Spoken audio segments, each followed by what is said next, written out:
차은희의 클라우드 클리닉 AWS 테크 에반젤리스트인 윤석찬님과 함께합니다.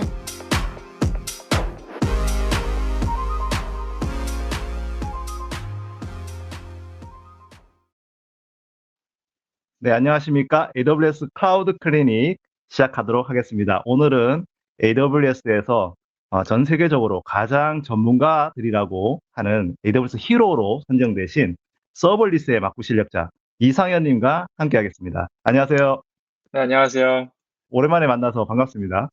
네, 오랜만이네요. 네.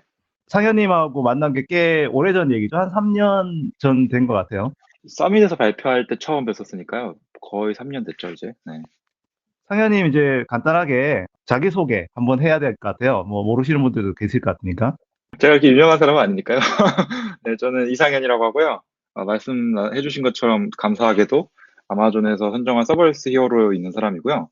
그리고 지금, 제 직장은 이제 캐치 패션이라는 회사에서 그 CTO를 맡아서 이제 하고 있고요. 지금 제가 일하고 있는 회사는 명품 전문 그 럭셔리 이커머스를 하는 회사고요. 캐치 패션 보니까 사이트가 옷도 팔고 슈즈, 백 뭐 이런 거 많이 팔더라고요. 여성분들이 많이 오는 사이트인가 봐요.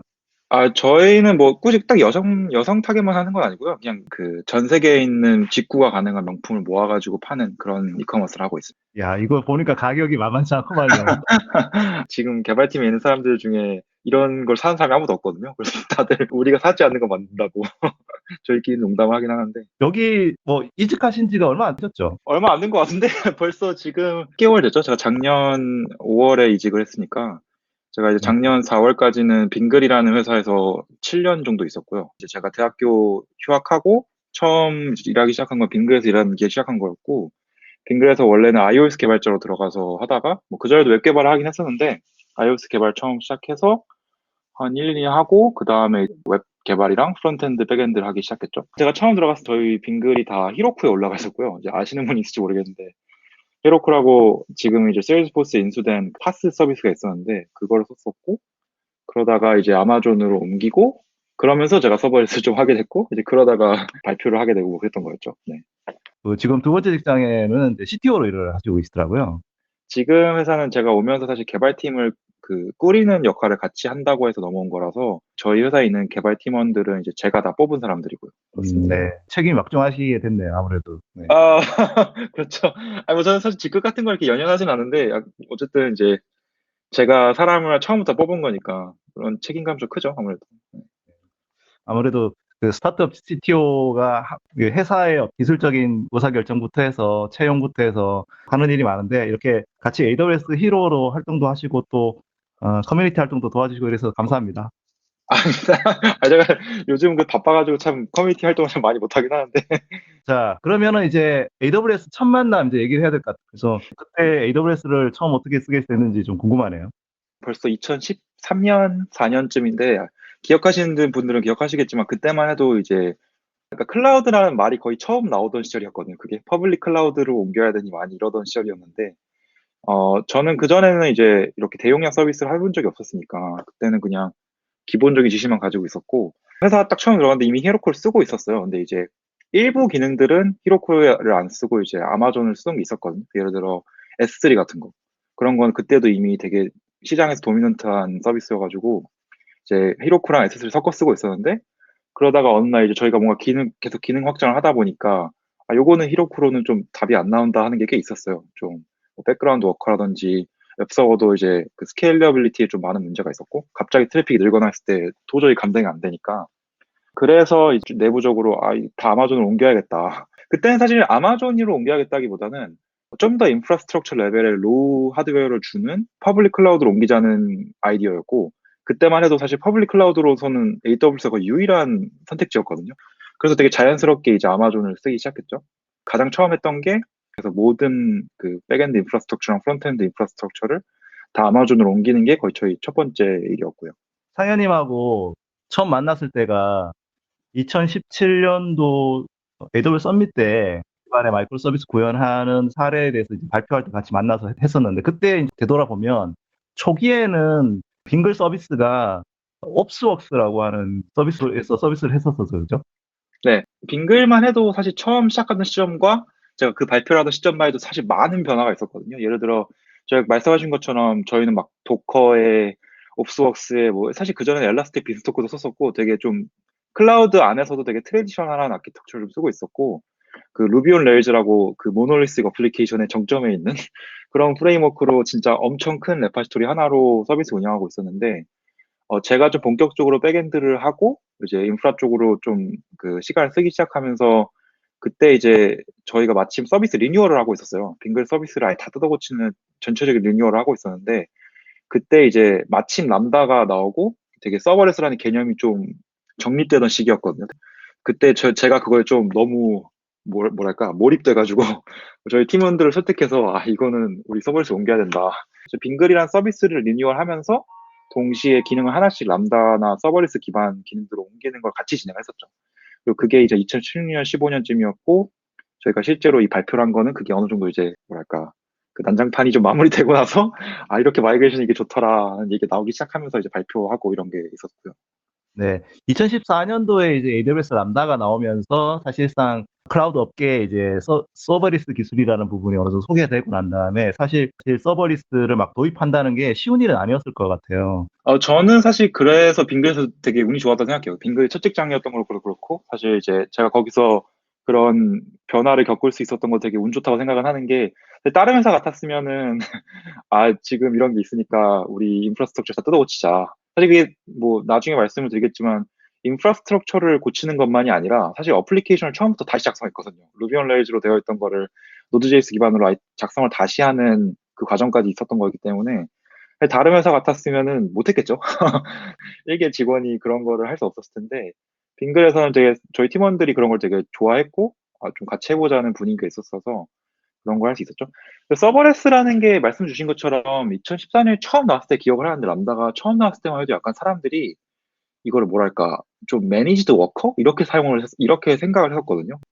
되게 뭔가 정해진 작업을 콜만 하면 실행해주는 약간 이런 용도로 생각을 했었고 처음에 람다가 아마존에 공개됐을 때 줬던 예시가 뭐였냐면 이미지를 백그라운드에 처리하는 거였거든요. S3 이미지가 올라오면은 그거를 이미지 트랜스폼해서 뭐 이미지 스케일을 바꾸거나 덴시티를 바꾸는 그런 거였는데 거기서 이제 얼마 지나지 않아서 약간 그런 게 나오기 시작했죠. 람다를 그냥 어플리케이션으로 쓸 수 있다. 람다의 API 게이트 연결해가지고 이런 거 할 수 있다. 그래서 저희 빙글에서도 이게 마찬가지로 나왔어요. 빙글에서도 점진적으로 처음에는 람다를 되게 간단한 작업에만 썼었고 해보다 보니까 람다에 그냥 어플리케이션 다 올려도 되겠는데? 하는 그런 공감대가 좀 생겼고 그래서 그럼 뭘 옮겨보자. 그래서 어플리케이션을 다 옮기는 걸 이제 조금씩 하게 됐죠. 접근 방법이 굉장히 좋았던 것 같아요. 뭐 설득을 할 때 전체 한꺼번에 다 옮기자 이러면 굉장히 쉽지 않은데 기능 하나를 서버리스로 옮겨가면서 사람들이 효용성을 알게 되고 그렇게 함으로써 이제 사람들이 설득도 되고 그랬던 것 같다는 생각이 들더라고요.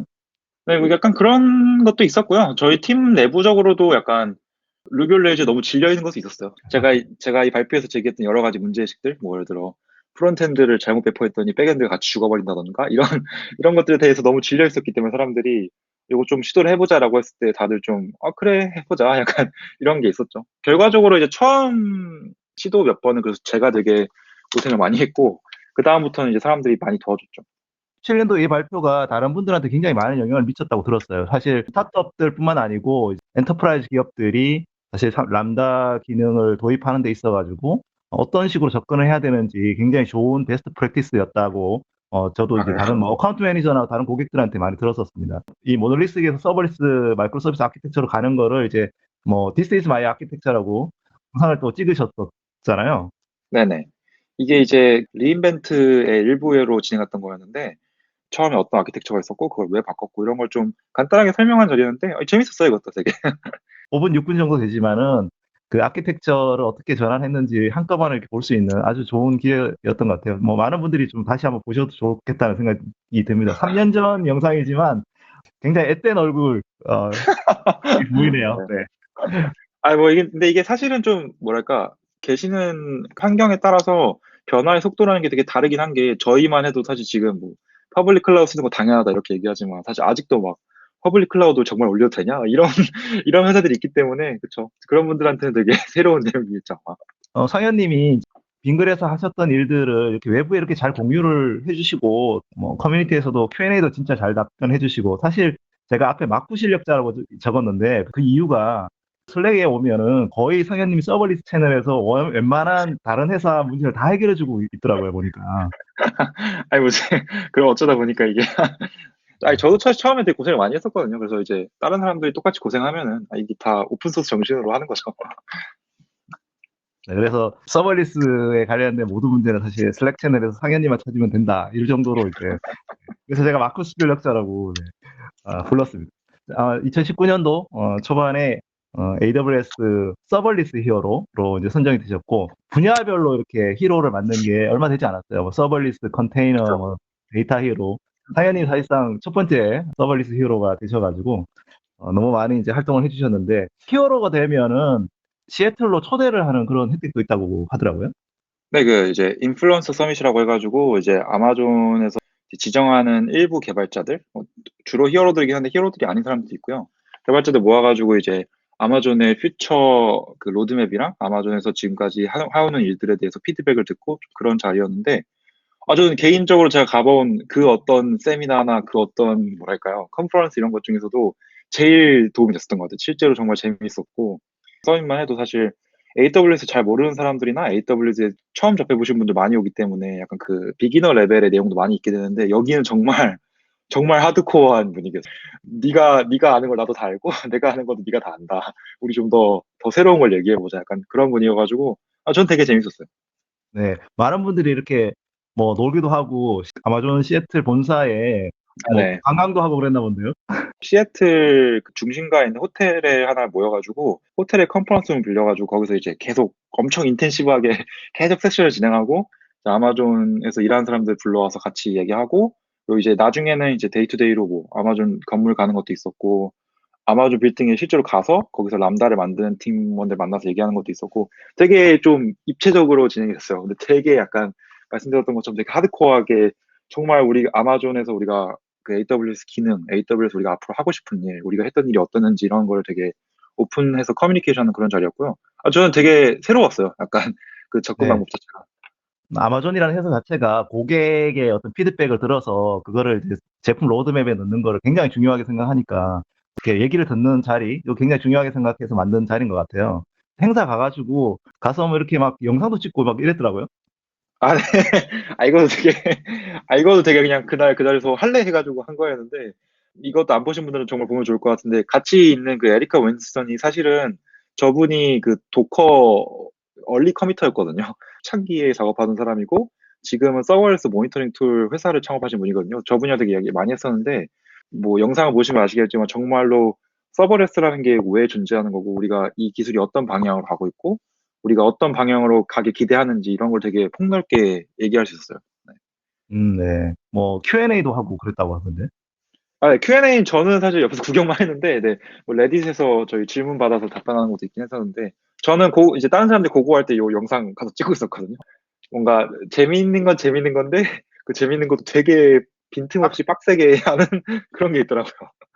회사가 약간 빡세요. 네. 그런 것 같더라고요. 네. 스케줄이 굉장히 빡빡하고 그랬는데도 이제 얻을 거 많았던 그런 행사였던 것 같아요. 네, 이거 진짜 좀 피곤하긴 했는데, 하면서는 정말 재밌었어요. 네, 여러 가지로. 뭐 이렇게 AWS 손만남 얘기하다 보니까 시간이 또 확 막 가네요. 예. 네. 그다음 얘기를 한번 얘기를 해볼게요.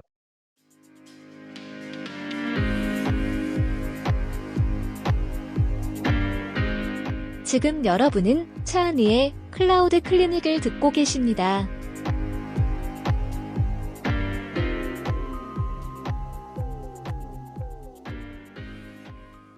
AWS에 진짜 서비스가 많잖아요. 그래도 네. 이제 그 중에 가장 사랑하는 서비스? 어떤 게 있는지 좀. 좀 뻔한 얘기를 하게 될 것 같은데, 저는 일단, 당연히 저한테 제일 중요하고 제가 가장 많이 쓰는 거는 아무래도 람다고요. 뭐, 사실 저만 이렇게 생각하는 게 아니라 이제 아마 AWS 시츄에이션 베너보게스 박사도 이런 얘기 한번 했었는데, 람다를 런칭한 이후와 이전에 컴퓨팅에 대한 사람들이 이해하는 방식이 달라졌다고, 람다가 정말 중요한 서비스라고 생각하고요. 저 실제로도 람다가 있음으로 해서 사람들이 되게 어플리케이션이 됐든 백엔드가 됐든 간에, 아니면 백그라운드 워커가 됐든 인프라스트럭처를 어떻게 구성해야 된다는 그런 개념 자체를 되게 많이 다르게 생각하게 된 것 같아요. 옛날엔 되게 그냥 이슈도 띄우면 되고 약간 그냥 컴퓨터에 프로그램만 띄우면 되는 거지 뭐 복잡하게 생각하나 이런 게 있었는데 뭔가 스케일러빌리티라든지 스테이트레스 어플리케이션을 만드는 거라는 건지 되게 이런 좋은 스케일러블한 아키텍처를 만드는 어떤 원칙들에 대해서 사람들이 많이 생각하게 된 것 같고 그 다음으로는 다이나모DB죠. 다이나모DB도 제가 정말 많이 쓰는 서비스고 실제로도 정말 중요한 서비스라고 생각하는데 이제 다이나모DB 같은 경우에는 많은 분들이 잘 아시겠지만 이제 전형적인 NoSQL 데이터베이스고 근데 일반 NoSQL 데이터베이스 중에서도 사실은 활용 가능성이 높은 데이터베이스긴 해요. 사실 몽고DB나 다른 서비스들에 없는 기능도 되게 많고 제가 개인적으로 정말 좋아하는 거는 온디맨드. 다이나모DB와 람다로 구축해놓고 그냥 온디맨드를 키면은 그냥 스케일러빌리티에 대해서 전혀 걱정할 필요가 없다는 거. 그게 되게 정말 매력적이라고 생각하고 저희 실제로 빙글에서도 그렇고 제가 지금 일하는 그 캐치패션에서도 사실 다이나모DB를 거의 메인 DB로 사용하고 있고요. 그 다음 하나 짚자면 이제 아테나. 빙글에서도 그렇고 사실 지금 회사에도 그렇고 어떤 비즈니스도 마찬가지지만 요즘 시대에는 빅데이터를 어떻게 처리하냐, 많은 양의 데이터를 어떻게 빠르게 커리하고 빠르게 사용할 수 있냐가 정말 중요한데 아테나 이전과 이후를 좀 기억하거든요. 저희가 사실 아테나 나오기 전에 하둡이랑 스파크랑 EMR로 막 데이터 파이프라인 만들고 이런 이런 난리를 쳤었는데 아테나가 나오고 나서는 그걸 다 버리고서 그냥 다 아테나 다 옮겼었거든요. 되게 옛날에는 빅데이터를 한다라고 하면은 그러니까 데이터 파이프라인 어떻게 구축하고 뭐 스파크 어떻게 인스턴스 관리하고 이런 되게 관리 측면이 큰 작업이었는데 아테나가 나오면서부터는 사실 그냥 데이터가 있냐 없냐의 문제지 있다고 하면은 그냥 되게 인사이트를 뽑아내기만 하면 되는 약간 개발자로 일에 집중해야 되는 부분이 완전 달라지더라고요. 그냥 아테나 쿼리만 하면 되니까. 그래서 아테나도 사실 나오면서 정말 제가 일하는 방법을 정말 많이 바꿨고요. 이렇게 세 가지 정도가 아마 제가 제일 많이 쓰는 서비스인 것 같네요. 네, 아무래도 딱 서버리스 히어로다 보니까 네. 말씀하신 서비스가 다 서버리스 컴퓨팅, 서버리스 데이터베이스, 서버리스 어널리틱스네요. 네, 맞습니다. 제가 아무래도 이제 일을 하면서 저는 약간 기본적으로 개발자들이 비즈니스 로직을 사용하고 그냥 어플리케이션 코드를 작성하는 데만 시간을 쓸 수 있도록 도와주는 서비스만 계속 찾다 보니까 이렇게 되긴 하더라고요. 네. 근데 되게 이제 많은 분들이 이제 서버리스 서비스를 선택을 하는 데서 주저하는 것 중에 하나가 회사 내 뭐 기술 내재를 할 때 서버리스 같은 약간 클라우드 서비스 프로바이더들한테 종속되는 것들에 대해서 두려워하시는 분들이 있잖아요. 이게 이제 전형적인 그 락인 떡밥인데 이게 이제 서버리스 커뮤니티 내에서도 이런 얘기를 참 많이 하고 사실 그 아까 인플루언스 커뮤니티 갔을 때도 저희끼리 모여서 술 먹으면서 이런 얘기 참 많이 했었거든요. 맨날 사람들이 나한테 락인 되면 어떡하냐고 물어본다고. 저희끼리 맨날 하던 얘기 뭐였냐면, 서버레스라는 게 사실은 되게 패턴이거든요. 그게 아키텍처 패턴이지, 락인이 필요한 건 아니거든요. 예를 들어, 람다는 사실 아시겠지만, 뭐, 파이어크래커라고 해서 내부적으로 사용하는 VM을 이미 오픈소스 풀어놨거든요. 사실 마음을 먹으면은 AWS 람다랑 거의 비슷한 인프라스트럭처를 직접 만드실 수도 있어요. 실제로 뭐, 제가 알기로는 국내 유수의 대기업들이 이런 비슷한 환경을 이미 내부적으로 만들어서 이제 팀끼리 사용할 수 있게 해준다는 얘기도 들었었는데, 저는 그게 락겐이라기보다는 그냥 기본적인 원칙들, 그러니까 뭐, 어플리케이션을 스테이트레스하게 작성한다. 이런 것만 잘 지키면은 사실 벤더를 다른 데로 옮기기 쉽다고 해도 뭐 마음만 먹으면 사실 옮길 수 있고요. 물론 옮기는 데 들어가는 그 리소스는 있지만. 그래서 저는 그 락인이 무서워서 못 쓴다라고 하는 건 되게 그 락인의 리스크를 너무 크게 생각하는 것 같아요. 사람들이 필요 이상으로. 자기네들이 내재한 어떤 기술들을 갖고 있어야만이 비즈니스 성공으로 간다는 게 사실 개발자들이 갖고 있는 약간 한상에 가깝잖아요. 그 원칙 자체가 틀렸다고 생각하지 않는데 클라우드 시대에는 그 원칙을 다르게 생각을 해야 되거든요. 그러니까 예를 들어 모든 사람들이 클라우드 통해서 인프라스트럭처 관리하는 비용을 줄임으로써 베네핏을 보고 있는 시장에서 우리가 직접 인프라스트럭처 관리하는 게 우리 기술이다라고 하는 거는 되게 무의미한 거거든요. 왜냐하면 다른 사람들은 다 이미 클라우드 쓰는데 그거 굳이 왜 직접 하지? 라고 하면 사실 할 말이 없잖아요. 그러니까 오히려 클라우드 시대의 경쟁력이라는 거는 남들 다 클라우드 쓰니까 우리가 남들보다 클라우드를 얼마나 잘 쓰냐가 경쟁력인 건데 이제 그렇게 생각하지 않는 거죠, 사람들이. 그렇게 생각하지 않고 그냥, 클라우드 쓰는 데도 있고 안 쓰는 데도 있으니까 우리는 클라우드 안 쓰는 거에서 기술력을 발전시키면 되겠네라고 생각하는 건데, 저는 그게 약간 올바른 방향을 생각하진 않아요. 퍼블릭 클라우드로의 이전은 약간 피할 수 없는 트렌드고, 진짜.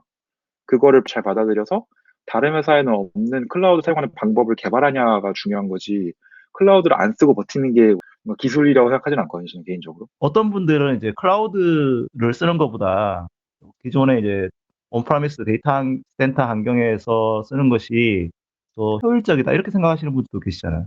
어떤 상황들에서는 뭐 그렇게 할 수도 있죠. 그게 경제적으로도 이득인 경우도 있고요, 물론. 근데 이제 제가 먼저 말씀드리는 거는 실제로 그러냐는 거죠. 그러니까 그런 케이스들이 많지만 안 그런 케이스들이 훨씬 많거든요. 그렇기 때문에 사실 아마존 같은 그런 퍼블릭 클라우드 비즈니스 모델이 가능한 거고, 뭐랄까, 경제적인 효율화가 일어날 수밖에 없는 구조기 때문에 그렇게 만약에 생각하신다면 진짜 그런 건지 한번 확인을 해보시라. 정말로 아마존에서 그렇게 했을 때 그게 안 좋은 건지 꼭 확인을 해보시라. 그렇게 얘기를 하긴 해요. 제가 직접 만나면. 네. 서블리스 히어로다 보니까 서블리스 서비스 아주 최애하신다는 얘기 들었습니다. 제가 항상 히어로 분들한테 질문하는 거 중에 굉장히 많은 꿀팁이 있으실 텐데 요거는 내가 갖고 있는 꿀팁이다. 그렇지만 공개하기 싫지만 그래도 억지로 하다 해야 되겠다라고 생각하는 거 부탁드리고 네네. 있는데 한번 얘기해 주세요. 네. 사실 저는 여러 가지가 있는데 되게 아까 말씀드린 것처럼 저는 사실 클라우드를 어떻게 잘 쓰냐가 뭐야 경쟁력이라고 생각하긴 해서 굳이 하나 찝자면은 제가 이제 어느 회사에 있든 어느 케이스든 아주 자주 사용하는 패턴 중에 하나가 유저들이나 서비스에서 데이터를 수집해서 그 데이터로 뭔가 인사이트를 뽑아내야 되는 그걸 하실 때 이제 많은 회사들이 그냥 그거를 막 빅데이터 수집 플랫폼을 직접 구축하시고 거기서 시간 엄청 날리고 이러시는데 아까 말씀드렸던 아테나와 키네시스 그리고 S3 요 세 가지 잘 묶으면은 정말로 사실상 무한히 스케일업을 하면서 돈을 사실상 거의 쓰지 않는 그런 아키텍처를 얼마든지 만들 수 있거든요. 예를 들어 그 빙글에서도 했었고 지금 회사에서 똑같이 하고 있는 되게 꿀팁성 인프라스트럭처 아키텍처가 하나 있는데 그게 서비스들의 어떤 로그가 됐든 아니면 유저들의 행동 로그가 됐든 간에 되게 지속적인 대용량 데이터를 수집해야 되는 경우가 있거든요. 어떤 서비스에서 어떤 콜이 호출됐다라던가 아니면 어떤 유저가 어떤 화면을 봤다 이런 되게 비헤이비어 기록을 위한 것들이 있는데 그런 것들을 사실 많은 곳들에서 직접 막 툴을 쓰시거나 아니면 B2B 솔루션들을 사용하시는데 아까 말씀드렸던 아테나를 사용하시면은 아테나와 파이오스랑 S3를 묶어서 데이터 수집을 파이오스로 하고 그럼 그게 S3에 잘 파일로 딱 정리해서 쌓이고 그걸 아테나로 쿼리하는 식으로 하면은 온디맨드로만 돈을 내면서 사실상 거의 공짜로 사용할 수 있는 대용량 처리 아키텍처 딱 만들 수 있거든요. 저희가 이제 마이크로 서비스들이 이미 되게 여러 개가 있는데 저희 시스템 안에서도 그 서비스들 각각이 어떤 오퍼레이션 호출하고 있고 그 오퍼레이션별로 실제로 번다운이 얼마나 일어나고 있고 그 오퍼레이션 각각의 그 평균적인 듀레이션 어떻게 되고 이거를 그냥 아테나로 쿼리할 수 있게 한 다음에 그 아테나로 쿼리한 걸 이렇게 대시보드로 사용해서 모니터링하고 있거든요. 요 패턴, 그 파이오스로 데이터 수집하고 S3로 넣어서 아테나로 쿼리하는 요 패턴은 정말 꿀팁이라고 생각합니다.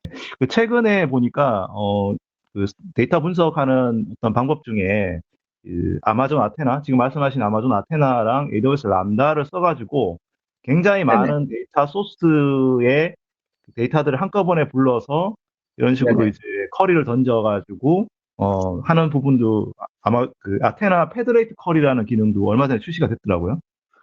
되게 흥미롭게 보고 있었던 것 중에 하나인데 사실은 이제 빅데이터 처리를 할 때 가장 어려운 부분 중에 하나가 서로 다른 데이터 소스에 있는 데이터를 묶어서 한 번에 조인해서 쿼리하고 싶을 때거든요. 예를 들어 뭐 데이터 1부는 다이나모DB에 있고 데이터 1부는 RDS에 있는데 나는 뭐 분석 쿼리를 날리고 싶을 때 그 두 개를 조인해서 보고 싶다. 이런 케이스가 언제나 생기는데 기존에는 그걸 이제 해결하려면은 뭐 다이나모DB 내용을 S3로 덤프해서 아테나로 넣고 뭐 RDS 내용을 S3로 덤프해서 아테나로 넣고 그걸 다시 쿼리하고 이런 식으로 했었어야 되는데 그거를 되게 어플리케이션 레이에서 통합해서 사용할 수 있어서 되게 흥미롭게 보고 있습니다. 저도 아직 써보진 않았는데 이론적으로는 사실 되게 깔끔한 아키텍처라서 써보려고 생각은 하고 있어요. 네. 앞으로 이제 서버리스 데이터 분석하는 미래가 어떻게 될지 조금 궁금하기도 하고 그런 기능이었던 것 같아요. 네네. 상현님만 알고 있는 아주 좋은 꿀팁 감사드립니다. 네. 상현님 아무래도 이제 슬랙의 채널에서 Q&A도 많이 해주시기도 하지만 그래도 잘 요약해서 서버리스트 관련해서 발표도 많이 하시고 하시더라고요.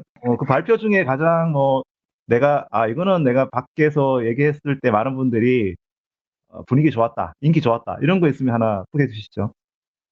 네, 제가 개인적으로 했던 것 중에 제가 스스로 제일 내용이 좋았다고 생각하는 거기도 하고, 실제로 제가 하면서 반응이 가장 좋았던 것이기도 한데요. 서버리스 기반 컨텐츠 추천 서비스 만들기 AWS 서밋에서 발표했던 건데, 이게, 제가 실제로 이 발표가 끝난 다음에 발표장에서 나가질 못했었거든요. 사람들이 계속 와가지고 물어봐가지고. 제가 발표했던 것 중에 아마 반응은 제일 좋았던 것 같아요. 그리고 여기서 제가 다뤘던 게 결국은 이제 모든 회사들이 우리는 빅데이터로 AI 한다. 뭐 머신러닝 한다, 그걸로 사용자들한테 뭐 추천한다, 이런 얘기를 누구나 하는데, 실제로 가서 물어보면 그런 회사 정말 몇 안 되거든요. 서버리스와 결합해서 어떻게 하면은 그걸 되게 쉽게 할 수 있고, 그걸 너무 어렵게 생각할 필요가 없는지, 그걸 좀 추려서 얘기한 내용이었는데, 저는 개인적으로 되게 내용도 좋았다고 생각하고 스스로도, 되게 재밌게 했던 발표였어요. 네.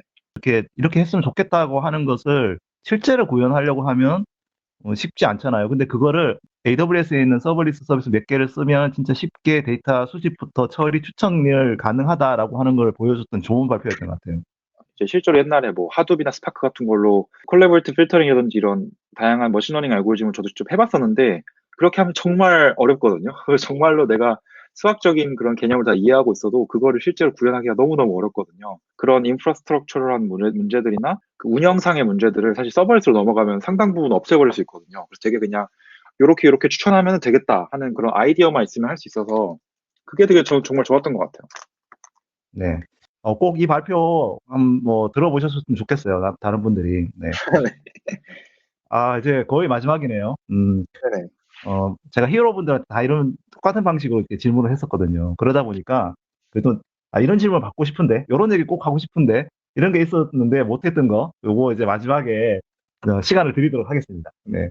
왜 클라우드로 옮겨야 되는 건가? 클라우드가 왜 중요한 건가를 좀 물어봐줬으면 하는 생각이 있어요. 제가 이제 발표 같은 거 할 때마다 그런 게 사실 정말 중요한 질문인데 잘 안 물어보시더라고요. 제가 생각하기에 클라우드라는 거는 되게 필연적인 거거든요. 모든 회사들이 인프라 관리나 스케일러빌리티를 원하고, 그거를 각 회사들이 하는 것보다 중앙 집중적인 곳에서 같이 해버리고 그거를 그 리소스를 나눠 쓰는 게 훨씬 효율적이기 때문에 필연적으로 일어나는 거기 때문에, 왜 옮겨야 되냐고 물어보면은 모든 회사들이 결국 하고 그 클라우드로부터 베네핏을 받을 거기 때문에 그 회사들과 경쟁력을 갖추기 위해서는 당연히 해야 된다. 그렇게 꼭 말씀을 드리거든요. 그래서 요거는 사람들이 좀 더 깊게 생각을 해봤으면 하는 질문 중에 하나였고. 네, 두 번째는 제가 한번 물어볼게요. 클라우드 네이티브 아키텍처라는 게 뭔가? 많은 분들이 아직 클라우드를 쓴다고 하더라도 클라우드를 되게 IDC랑 똑같이 쓰시는 분들이 되게 많으시거든요. 컴퓨터 있는 거니까 컴퓨터 SSH 뭐 프로그램 띄우면 되지, 뭘 복잡하게 하나, 약간 이런 분들 되게 많으시거든요. 근데 클라우드로 옮긴 순간 클라우드에서만 가능하고, 클라우드에서의 베스트 프랙티스는 사실 정해져 있거든요. 어떤 식으로 구성했을 때 그 가용성을 높이면서 스케일러빌리티 확보할 수 있고 안정적인 구조를 구현할 수 있는 그 아키텍처들이 있는데, 그거를 사람들이 좀 더 뭔가 신경 쓰고 클라우드에서는 어떤 아키텍처를 하는 게 좋은 것인가를 좀 사람들이 고민하고 했으면 좋겠다. 뭐 예를 들어 서버레스도 거기에 일부고요. 사실 서버레스라는 개념 자체가 클라우드가 있기 때문에 가능한 거거든요. 그렇기 때문에 클라우드에 정말 최적화를 하다 보면 결국 서버레스라는 개념을 생각하게 되거든요. 그래서 저는 그런 걸 좀 사람들이 신경을 써줬으면 좋겠다, 그런 생각을 좀 합니다. 네. 클라우드 시대가 됐을 때 개발자들이 하는 일이 많이 바뀌어야 된다고 보는데, 어떤 점에서 많이 변화가 있는 걸까요? 이것도 결국 되게 산업공학적으로 생각할 수 있는 부분인데, 어떤 산업이나 그 비즈니스 분야가 좀 더 발전하고 좀 더 디테일해질수록 사실은 각 파트가 분업화가 되거든요. 예를 들어 옛날에는 그냥 프로그래머라고 했을 때 프로그래머가 하드웨어 프로그래머랑 소프트웨어 프로그래머 구분이 없었잖아요. 그냥 전자공학 하는 사람과 소프트웨어 공학이 그게 그거였으니까. 근데 요즘은 뭐 저만 해도 CPU가 어떻게 돌아가는지 당연히 모르거든요, 내부적으로. 그러니까 마찬가지로 클라우드가 되면서부터는 이제 개발자들 중에 이제 내가 만약에 어플리케이션을 좀 더 잘하고 싶은 사람이라고 하면은 어플리케이션 개발에 집중하고 그 이외의 기능들은 클라우드에서 어떻게 나 대신 해줄 수 있는 방법을 찾는 식으로 발전을 해야 될 거고, 내가 만약에 좀 더 어플리케이션이 아니라 정말 인프라스트럭처나 하드웨어 구현을 하고 싶은 거다라고 하면 사실 클라우드 기반에 맞춰서 어떻게 하면 하드웨어를 최적화할 수 있는지 이런 식으로 해야 되는 거고. 저는 한국에서 개발자라고 했을 때 대부분의 개발자들은 이제 어플리케이션 개발자들이니까, 어떻게 하면은 클라우드의 어떤 장점을 사용해서 클라우드를 좀 더 레버리지를 해서 내가 어플리케이션 개발에 좀 집중하고 데브옵스라든지 뭐 하드웨어나 인프라 관리라든지 이런 걸 좀 안 할 수 있는지, 그런 식으로 발전해 나가야지 좀 더 경쟁력 있는 개발자가 되지 않나, 그렇게 생각합니다. 네, 아주 좋은 말씀, 감사드립니다. 네. 아, 네. 저 같은 경우도 보면 진짜 시대가 크게 세 개로 나눠진 것 같아요. 사실 애플리케이션을 회사에서 운영할 때랑 데이터 그쵸. 센터에서 운영할 때랑 클라우드에서 운영할 때가 진짜 다른데, 그런 부분에서 개발자들의 역할들이 계속 변화해 왔다, 이렇게 보여지거든요. 그래서, 그쵸. 어, 이런 세대를 아울러서 이렇게 보면은, 상현님은 이제 최후의 어떻게 보면 세대라고 볼 수 그쵸. 있는데, 저는 사실 그런 점이 되게 운이 좋았죠. 사실 저는 제가 이제 딱 그 직장을 다니기 시작한 시점에서 이미 클라우드라는 거를 딱 접할 수 있게 돼서 그때부터 넘어온 케이스고, 저랑 같이 일했던 분들 중에서도 사실 이전 직장이나 이런 데서는 IDC나 아니면 정말 회사에 컴퓨터 갖다 놓고 하시는 분들 많았거든요. 근데 이제 이게 패러다임 시프트죠. 패러다임 시프트고, 패러다임 시프트가 생기면 그게 어떤 분야든 사람들이 어려워하죠. 새로 배워야 되니까. 새로운 걸 배워야 되고 적응해야 되니까. 근데 저는 그게 개발자들한테는 되게 오히려 좋은 변화일 수 있다고 생각하거든요. 그냥 사실 개발자들이 재밌어 하는 거는 뭔가 어플리케이션 만들고 사람들이 그걸 쓰는 거 보고 이런 걸 좋아하는 거니까 그런 거에 좀 더 집중할 수 있게 되는 거라서 저는 좋은 거라고 생각해서 사람들이 좀 이런 클라우드나 패러다임 시프트에 너무 겁먹지 말고 좀 새로운 걸 공부하고 좀 이랬으면 좋겠다고 생각은 해요. 제가 이제 아마존에 오면은 아마존의 리더십 프린시플이라고 이제 리더십 원칙이란 게 아, 네. 있거든요.